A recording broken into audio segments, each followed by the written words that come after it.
Merci. Je pense qu'on va passer à la deuxième préoccupation des citoyens, l'emploi. Donc sur les questions de l'emploi, la majorité présidentielle a mis en place depuis le 1er janvier 2024 un nouvel opérateur du service public de l'emploi, France Travail, qui a remplacé Pôle emploi avec des missions plus élargies et un accompagnement renforcé pour les demandeurs d'emploi de longue durée. L'objectif étant de remettre à l'emploi les allocataires du RSA à travers 3 leviers. La mobilité, la garde d'enfants et des emplois adaptés aux longues maladies. Croyez-vous à l'efficacité de France Travail ou faut-il, selon vous, se fixer d'autres objectifs prioritaires? Si oui, lesquels, Monsieur Flugiker? Alors, sur l'emploi, ce que je pense, c'est que du travail, il y en a dans ce pays. C'est-à-dire que des besoins, il y en a. Vous allez dans n'importe quel EHPAD, les gens, ils n'ont pas le temps de s'occuper des personnes âgées. Vous allez sur n'importe quelle chaîne automobile, les gens, ils courent. Donc, du travail, il y en a. L'argent, il existe pour embaucher. Moi, ce que je pense qu'il faut, c'est embaucher massivement, qu'il n'y ait plus un seul chômeur dans ce pays, qu'on partage le travail, qu'on baisse le temps de travail jusqu'à ce qu'il y ait 0 chômeur. Et si M. Arnault a un yacht moins grand l'an prochain, eh ben, c'est pas très grave. Grosso modo, c'est M. Arnault qui a la clé de tous les problèmes. M. Arnault et d'autres, tous ceux qui ont réussi à accumuler une fortune considérable, qu'on a du mal, même nous, à nous représenter. On a du mal à se représenter. Ben, pour vous donner un avis, une idée, le PDG de Stellantis, Bernard Arnault, il gagne 100 000 euros. Pas par mois, hein, c'est chaque jour. Carlos Tavares. Carlos Tavares, excusez-moi. Ouais. Carlos Tavares gagne 100 000 euros par jour. Ça veut dire que dans cette société, il y a des gens qui ont assez d'argent pour se payer un salarié à 100 000 euros par jour. Eh bien, on les connaît, c'est la famille Peugeot. Et eux, c'est 18,3 millions qu'ils gagnent chaque jour. Alors oui, de l'argent, il y en a. Et si on ouvrait les comptes des entreprises, si on allait regarder derrière ce qui est caché dans les paradis fiscaux, caché par le secret commercial, le secret bancaire, on verrait qu'on peut embaucher tout le monde. Et vous n'avez pas peur qu'une telle mesure, là on est sur la 17e circonscription, il y a l'usine Renault qui est là, finalement ça fait travailler des personnes, ça génère de l'emploi, il y a de l'investissement, l'usine se modernise, il y a de l'emploi créé, on pourra continuer à créer de l'emploi avec une telle mesure. Alors, l'argent il existe. Et y compris les investissements, la plupart du temps, ils sont faits maintenant par des aides publiques. Par exemple, l'usine ACC à Douvrin, elle a été financée par des aides des communautés de toute la région, la communauté de Lens, de Béthune, tous les partis politiques, la gauche, la droite, ils ont voté. Donc ils ont fait payer plus cher des taxes, des taxes sur les ordures pour donner de l'argent à une entreprise qui est conjointe entre Total, Mercedes et PSA. Les taxes des ordures ménagères sont des budgets généralement dédiés qui ne peuvent servir qu'aux taxes de traitement des ordures ménagères. Il leur manquait de l'argent parce qu'ils ont donné 12 millions à ACC. La région en a donné 70 millions. Tous les partis politiques de la région ont voté ça. Et au total, c'est 1,3 milliard qui a été donné. C'est-à-dire que Total, Mercedes et Stellantis n'ont pas avancé 1 euro de cette usine. Alors, cet argent-là, faites le calcul. Combien on peut embaucher de gens directement sans le donner à des entreprises qui, à L3, ont gagné 50 milliards? Merci, merci. Alors, justement, Monsieur Chéreau, le Front populaire propose d'organiser une conférence nationale sur le travail afin de débattre des projets de passage aux 32 heures pour les métiers pénibles ou de nuit, ainsi qu'une éventuelle 6e semaine de congés payés. Pourriez-vous, s'il vous plaît, détailler et nous expliquer comment? Alors, je ne vais pas forcément passer toute mon intervention là-dessus, quoique il y a une tendance mondiale et ancienne à la réduction du temps de travail. Et je repensais à quand on avait parlé des 40 heures en 1936, le premier Front populaire. Qu'est-ce qu'on n'a pas entendu de la part de beaucoup de gens qui disaient qu'on allait mettre l'économie à genoux? Évidemment non. Donc ce genre de progrès sociaux a du sens et s'inscrit dans le temps long. Moi je voudrais revenir sur l'emploi parce que Cédric Flukiger a dit quelque chose de vrai. Souvent en réalité c'est l'impulsion publique qui crée de l'emploi. Je vais prendre comme exemple un pays qui n'est pas précisément soviétique, qui est les États-Unis. Aux États-Unis, ils savent très bien que quand ils veulent relancer l'emploi, ils mettent des centaines de milliards de dollars sur la table pour la commande publique. Alors, en l'occurrence dans l'armée, etc., dans toutes sortes de choses. Mais nous avons énormément de besoins dans ce pays. Il y a un travail massif, gigantesque à faire sur la transition écologique et on n'attendra pas que les entreprises le fassent toutes seules. Il faut de la commande publique là-dessus. Il faut relancer la construction de logements. On a des millions de logements de retard à construire. Et en changeant peut-être les méthodes, en utilisant moins de béton, qui est très producteur de CO2, en isolant massivement les logements, on a besoin de créer de nouvelles, en plus du parc nucléaire, de développer l'éolien en mer, de développer la géothermie, de développer les réseaux de chaleur. Il y a des besoins gigantesques, sur lesquels d'ailleurs il faudra sans doute, on sort d'une élection européenne, qu'on négocie avec nos partenaires en disant, face à un enjeu de civilisation aussi gigantesque, on ne peut pas juste avoir une approche de comptable. Donc oui, il y a de quoi se retrousser les manches. Il y a des besoins, et l'argent pour des défis de cette taille-là, il existe. Il suffit simplement d'avoir le courage d'aller le chercher pour le mettre sur les activités économiques qui seront indispensables demain, sans même parler des services publics.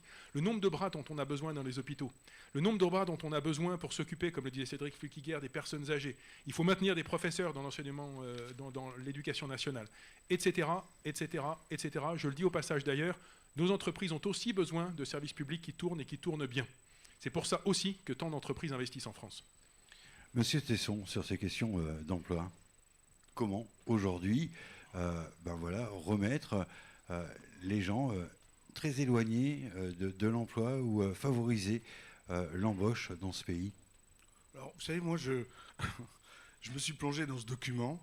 Et alors, je conseille à des gens qui ont envie de dormir le soir de ne pas le lire. Dites-nous, on est à la radio également, donc nos auditeurs n'ont pas la Ils ne le voient pas, vue. mais c'est le nouveau Front populaire. Mais quand j'écoute M. Flukiger, je me dis c'est pire. Alors, qu'est-ce qu'on va nous faire? Peut-être une socialisation complète Moi, j'ai pas vu des biens de production. Vous savez, cette affaire-là, d'emploi, c'est une vieille théorie économique. Soit vous vous occupez de l'offre, soit vous vous occupez de la demande. Donc, ça se partage comme ça. On a des gens qui sont pour augmenter les salaires en disant que magiquement, ça va développer évidemment l'industrie. Et d'autres qui pensent qu'à l'inverse, il faut favoriser l'entreprise pour permettre à l'économie de fonctionner. C'est plutôt le choix que nous faisons, en aidant par exemple la transmission des entreprises. On est vraiment sur un... alors on parle des constructions... vous savez, une ville comme Douai, par exemple, vous avez un taux de vacances des logements absolument énorme. Donc on peut se poser la question, est-ce que vraiment on va pouvoir construire beaucoup à Douai? Parce que, oui, en fait, on n'a peut-être pas vraiment besoin de ça. Et puis, toute l'utopie sur la réduction du temps de travail, je ne vais pas vous faire un cours sur les 35 heures, mais tout le monde connaît un peu les dégâts de cette politique. Puis ça renoue en fait avec une vieille idée de gauche, du droit à la paresse, etc., où on aurait un monde comme ça, où les gens ne travailleraient pas, et ça serait une sorte de paradis où tout tomberait comme ça, comme par miracle. Donc ce n'est pas notre point de vue. On est sur une approche de l'offre, c'est-à-dire vraiment de tout faire pour favoriser l'industrie. Industrie qui, en France, je vous le rappelle, a énormément reculé. Et ça, malheureusement, c'est tout ce qui vient de s'écouler avec le gouvernement Macron depuis 7 ans. Quand vous pensez qu'en France, on a moins d'industrie en proportion que l'Italie. Voilà, et j'en dirai pas plus. Alors, justement, par rapport à votre point de vue, que pensez-vous alors du point de vue du RN que vous représentez au niveau de la priorité et des préférences nationales, parce que vous ne l'évoquez pas? Oui, et puis vous avez exhibé un programme. Le vôtre, il est où? Oui. Non, mais Il est voilà, là. il est là. Beau, D'accord. il est en couleur, il est parfait. Alors, Il est programme parfait parce Bardella. qu'il est de bon sens. On n'est pas dans cette espèce de dégelé tel que on peut le voir, dégelé pour les entrepreneurs, les taxes. Je me suis amusé à faire un calcul. Alors, il dit Non, quoi? non, attendez. Alors, il dit quoi ce programme? C'est le programme Bardella, c'est ça? Non, attendez. Moi, je Oui. vous parle de celui-là. Là, Alors, c'est Oui, lequel? c'est où, lequel? quand vous regardez, vous avez des taxes, des impôts, des interdictions, du contrôle. Bref, on a toute une espèce de vision de la société. Je ne peux pas croire un instant que Frédéric Chéreau puisse défendre complètement toute cette approche qui me paraît quelque part une sorte de vision d'avenir du pays qui est quand même assez inquiétant. Donc, alors, je ne vois pas ce que vient faire. Alors, quoi, la préférence nationale? On a l'impression qu'en termes d'emploi, C'est dans le programme. il y a des choses qui reviennent, qui disparaissent, on ne sait plus. Voilà. Alors, moi, je vais vous poser la question simple. C'est-à-dire qu'aujourd'hui, des tâches sont ingrates parfois, prises en charge par des personnes arrivées sur notre territoire qui ont dû subir l'exil. Est-ce que si demain, ces tâches ne peuvent plus être remplies par ces personnes qu'il a fallu accueillir, nous devrons forcer des travailleurs français à prendre pour avoir un emploi cette tâche? Alors, je dénonce absolument cette analyse, elle est absurde. Et fondamentalement, là, vous voyez, vous êtes en train d'attraper par le sujet de l'emploi ce qui, je pense d'ailleurs, va devoir faire. C'est écrit sur le programme, c'est monsieur d'ordinaire le ce que vous Oui, faites. l'objet C'est d'ordinaire, d'un- on dit Bien on entendu, entend ce qui se passe dans le c'est-à-dire programme. tout ce qui tourne autour de la subversion migratoire, qui est une réalité en France, que les Français perçoivent On y tous les reviendra, jours. monsieur Tesson. Et sur c'est la un vrai migration. sujet. Pouvez-vous C'est répondre un vrai s'il vous plaît sujet. Lorsqu'on entend, par exemple, M. Bompard, qui est donc du côté de M. Chéreau, nous expliquer que plus on a d'immigrés en France, et mieux c'est, parce que tout va bien, et ils font des travaux que les gens ne veulent pas faire, Monsieur etc. Tesson, s'il vous plaît, Tout concrètement.